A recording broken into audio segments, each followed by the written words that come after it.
Okay, good evening. Chart analysis using gold. Let us start from top-down analysis. Top-down analysis, ibig sabihin, we will start our analysis on the monthly time frame. Pababa. So, sa ngayon, nasa monthly time frame tayo. We will be using this candlestick 1, 2, 3 to determine the market structure. To determine the market structure, you have to identify the low of the candlestick number 1 and the high of the candlestick number 1.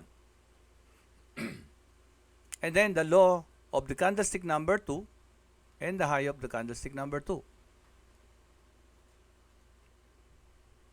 And the low of the candlestick number 3 and the high of the candlestick number 3. Anong tingin nyo? Uptrend o downtrend? Uptrend, sir. Uptrend. So, let us say uptrend. For the sake of zero knowledge, paano natin sasabihin na uptrend? For an uptrend to exist, there must be a series of higher low and a series of higher high. So, we're now going to convert the low ng 2 sa low ng 1. Ang low ng 2 kumpara sa 1 is mas mataas. So, this is now your higher low. At ang low ng 3 is higher low ng 2 at higher low ng 1. So, this is now higher low. So, ibig sabihin, meron na tayong series of higher low. Low, higher low, higher low. Ang tanong na lang, another requirement is there must be a series of higher high. So, we need now to compare the high of second candle and the high of the third candle doon sa mga nasa baba. Kung titingnan nyo, the high of the second candle is higher than the high of the first candle. Dito. And the high of the third candle is higher than the high of the second candle.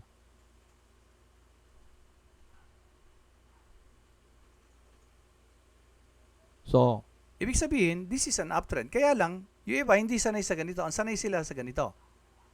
Di ba ito? Aangat. Yan, sanay sila sa ganito. Low, high. Medyo bumalik ng konti. Ayun, may buntot eh. Bumalik yan ng konti. Low, high. Ayun yung buntot. Umangat ng konti. Babalik yan ng konti. So, higher low. Low, higher low, higher low. High, higher high, higher high. Bumalik. May wick. Bumalik. So, andito ngayon yung price. Ang tanong, talaga bang dito huminto? Hindi kaya bumaba? Hindi natin alam pag dito lang tayo sa monthly titingin. So, kahit pa yan bumaba hanggang dito, hanggat hindi na ba-violate itong higher low na to, this is still bullish. Yun nga lang, may buntot. So, we have to consider ditong wick na to from mula sa taas na bumaba. So, we have to understand kung ano ba talaga nangyari. Kung ito ba ay bumaba, tumaas, at bumaba, o bumaba pa at tumaas uli. Ano yung huling galaw? Ang huling galaw ba talaga ay pagbaba at pagtaas? O mayroon pang gumalaw pababa? So you have to understand that. If hindi makuha yon, mahihirapan mag-trade. Bakit? Ang higher time frame monthly, napakalaki niyan. Ibig sabihin, in terms of pips, napakalaki niyan. Hindi yan itinetrade ng isang $500 o $50 na puhunan. This is 5,576 pips. So, this is the crosshair. Sinusukat natin yan. So, napakalaking pips yan. Kung 500 yan, ako, Diyos ko. Itong maliit lang na to. Ito. Sukatin natin to.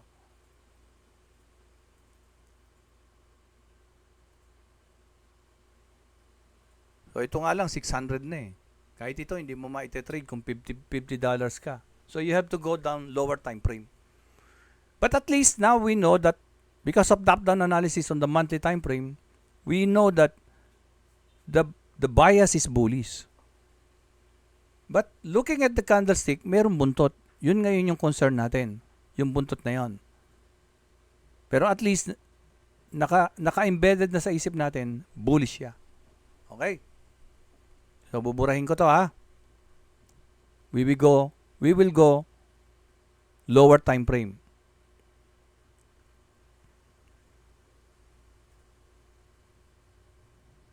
But before tayo bumaba, meron ako nilagay na moving average na 10. Moving average 10. Ito siya. Yung moving average, pag sinabing 10, is 10 candlestick. Since monthly ito, ibig sabihin 10 months. I-average yung price nun, yung closing price nun, ito ngayon yung average price. Kung ito hindi bumalik, yung price dito, at saka dito sa price na to, ayun yung distance. Pero dahil bumalik yung price, lumalapit yung price kay moving average. It signify na nagpo-pullback. But because of our knowledge on the market structure, alam natin na kahit nandito na yung price, still intact pa rin yung bullish bias. Pero, hindi ka naman magte-trade ng monthly. So, you have to go lower time frame. So, let us go lower time frame. The next lower time frame is the weekly. Burahin ko muna. Any question, mate? Bago tayo bumaba. Wala, ano? Sige. Weekly. Yan. Sorry, monthly. Bago tayo bumaba, maglagay muna tayo ng support and resistance.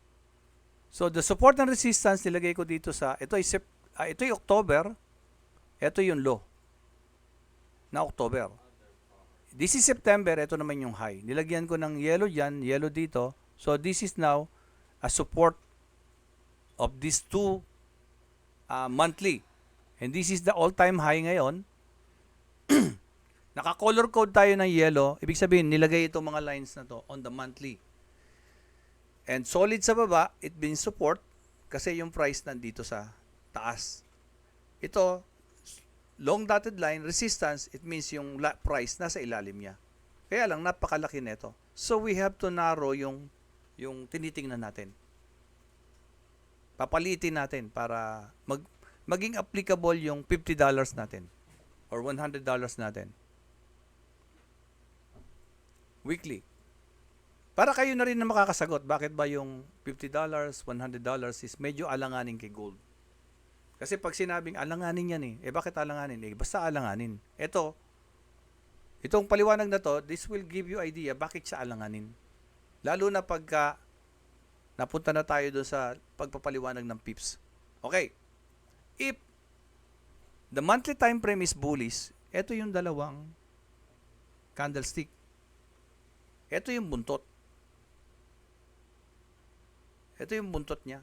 Ito yung dalawang candlestick na pula na yon. Ito yung dalawang buntot na yun. Ibig sabihin, bumalik. Pag bumalik, kulay pula. Ayun yung weekly. So, tingnan natin yung dalawang candlestick. Ano yung market structure niya? So, ganun na gawin nyo. For example, this is high netong candlestick na to. And this is low. So, this is high. This is high nung candlestick na to. And this is low nung candlestick na to. Inom lang ako ha.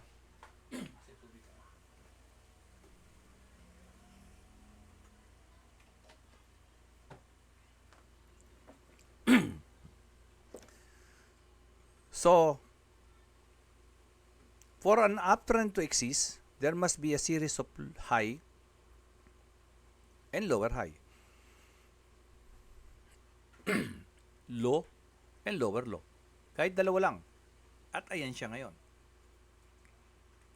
So, if that is the definition or requirements of downtrend, this is downtrend, di ba? The 2 weeks candlestick are downtrend.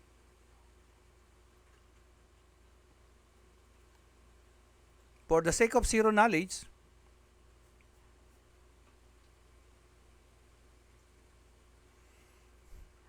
yung candlestick nag-open dito.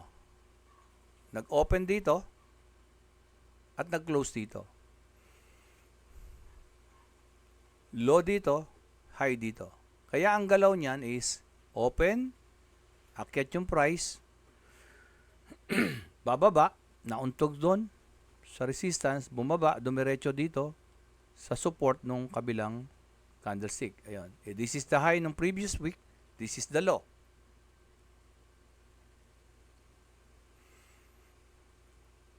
Kung ilalabas ko yan, dito nag-open, low, high. Bumaba, lower low, lower high. Diba? Ayun. High, lower high. Low, lower low. So, ito siya. Ayun. Ayun siya. Ito isa. Ito yung first candlestick. Mate, ganyan pala kabusisi yan. Yes. Ganyan siya kabusisi. Pero pag hindi mo ginawa yan, kung sa inyo, huwag na kayo mag-trade. Pero pag nagawa nyo yan, sa una lang. Pagka unti-unti nyo na nakikita, magugulat kayo, ganun lang pala yun. Kaya lang ako nagtatagal na ganito kasi for the sake of papaliwanag ko sa inyo. Pero tingnan nyo, second candlestick, nag-open dito, nag-close itong isa dito, lumundag sa baba, yun yung gap up. Diba doon sa video kanina ni Sir Ed, pinapaliwanag niya doon sa video yung gap up. Gap, may gap, ito yun. Ito gap down, bumagsak eh. So nagkaroon ng gap, may bintana. So ang ginawa ni Price, sinara yung bintana, umangat. So open, close, open, high, low, close. So, ganyan itsura niya, no? So, ayun siya. So, ibig sabihin, kung titingnan mo yung wicks, kung titingnan nyo yung wicks, pagtiyagaan nyo lang kasi bihira nyo makikita to. Sa dami nung pinag-enrollan, hindi ko nakikita yung paliwanag na ganito. Ganito kabusisi. It is because nagtuturo ako sa Polaris. Ito yung kuha ng Polaris. Ito yung pinakakuha ng Polaris. Kung napansin niyo yung interview kong chief engineer kanina, they are paying 15,000, tapos i-interviewin mo. Hindi mo sila mapagsasalita ng magandang interview kung hindi sila natuto. Kaya lang, pagdating sa Forex, hindi pa ako ganun ka-expert. Pero unti-unti ko nakikita na paano padaliin. And I'm giving it for you for free dahil masaya akong naibibigay. Tingnan nyo Open, di ba? Low, high. Low, high. Ulitin ko Low, high, higher high. Lower low, lower high. The downtrend. Tapos lumundag. Ito. Lumundag pababa. Lumundag. Low, sinara. Diba? Ayun, no? Buntot. Kinlose yung gap. Tapos bumaba. Lower low. Diba? And then, lower high. So, pag pinagdugtong mo yan, downtrend.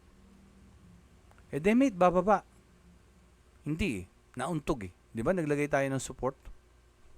And the support from the monthly is strong. So, ayun siya. But, to be clear, baburahin ko kasi ito yung magiging guide mo sa lower time frame Although na ang monthly, ito babalik ako ng monthly Yan. Kanina, ang understanding natin dito, ito, high, low, higher high, low. Nung una, hanggang dito lang tayo. Pero nung bumaba tayo ng weekly, nakita natin bumaba pala. Tapos tumaas. So, yung monthly pataas at yung weekly pababa. Kaya lang, nag-hold yung monthly. Kasi hindi nabutas yung support ni monthly. Yung yung higher low. So, hanggat hindi nabubutas ito, bullish ito. Pero yung weekly, idudugtong ko yung weekly kung natatandaan nyo di ba ganun yung weekly?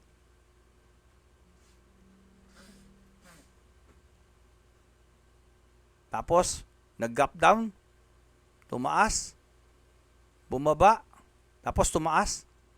Tapos kung bubuhin natin, ganun yung weekly.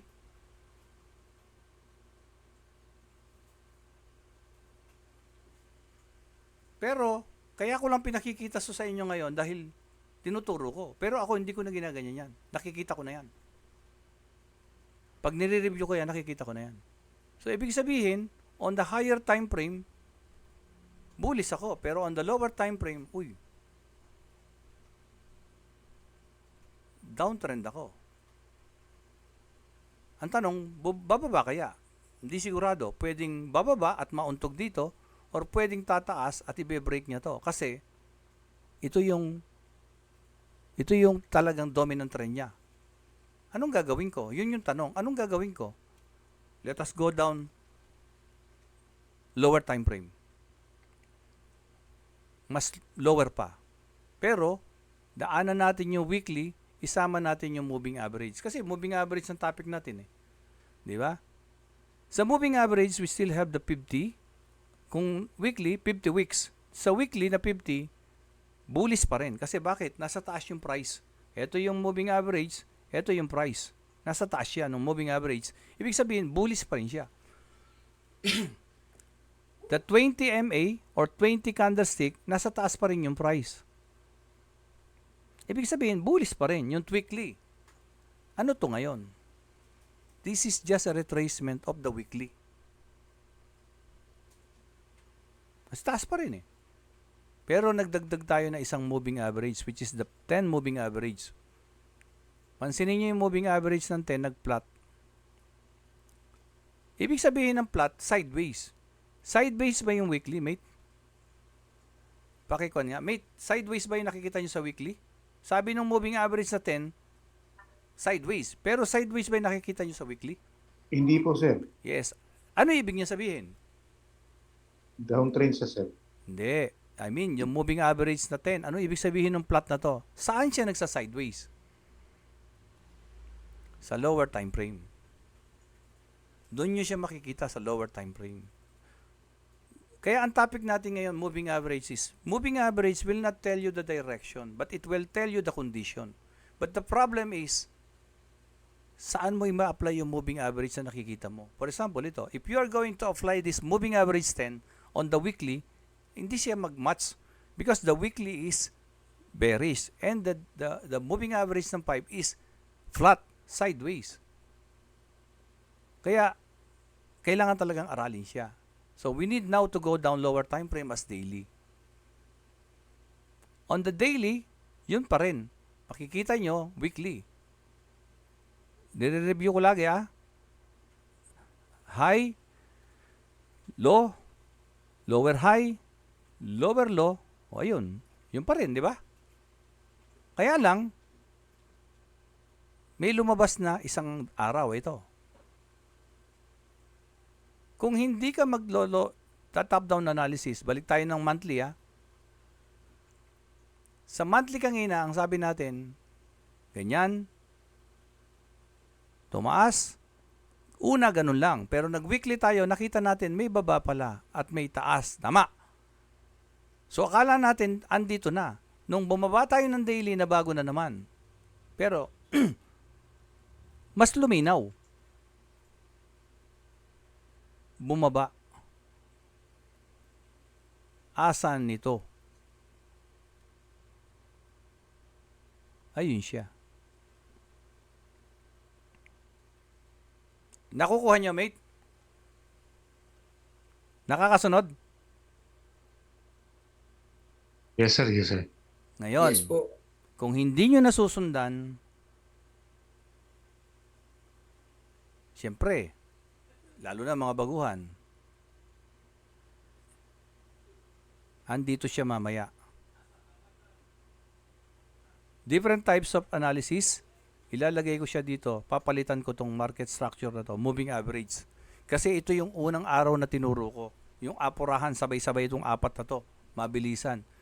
So sabi ko, hindi maganda. Kaya binabago ko. Ito, nabago ko na to, kahapon. Ito, hindi, babaguhin ko to ngayon. Hindi ko pa to nababago yung dalawa. Kasi isang araw ko siyang iniisip paano pasimplihin. Mamaya, ilalagay ko na dito yung video. Hindi ko pa na-update to. I-edit ko yan, papalitan ko yan. Kaya, mas importante, makapasok kayo sa Canvas. Kasi kung hindi nyo man makuha kaagad, tulad nito, daily. So, ito na yung 10, flat. Tapos 20, flat. Suddenly, yung 20, yung price nasa ilalim. And then the 50 still, ang price nasa ibabaw. Doon muna tayo sa 50.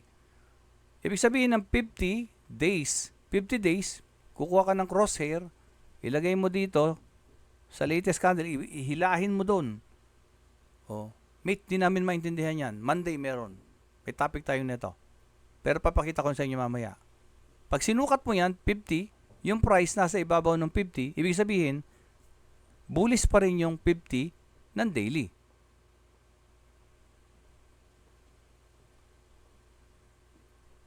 How about the 20? 20, eto na. Average ng 20 candlestick na 1 day,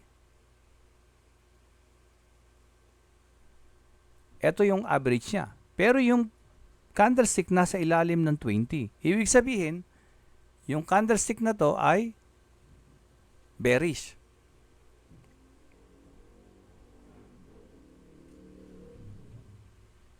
Daily, di ba? Bearish, ano? Tama. Maglalagin ako ng client portal. Tingnan natin kung naka-align tayo.